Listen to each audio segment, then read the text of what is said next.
let's get started with finding controls in the trump suit when you can't use Blackwood, right?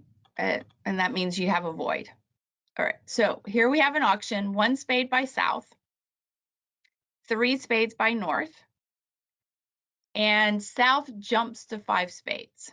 Now I have lots of examples and we're going to bid a lot of hands today with actual physical hands, but I want to get the idea with just the auction and then we'll put some hands together with it, okay? So 1 spade by south is saying that they have 5 or more spades and 13 to 21 points. North's jump to 3 spades for our group discussion is going to show invitational values with 4 trump. Okay, some people still play it with 3 trump. Once you add Jacoby 2-note to your partnership agreement, then 3 spades is actually showing 4 card support.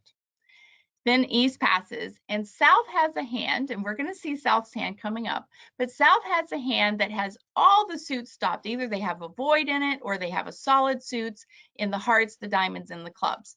Their problem is the spade suit. Okay, they're missing the top spades. And they can't bid Blackwood because all of our hands are going to have a void. So what to do? Enters the awkward slam controls.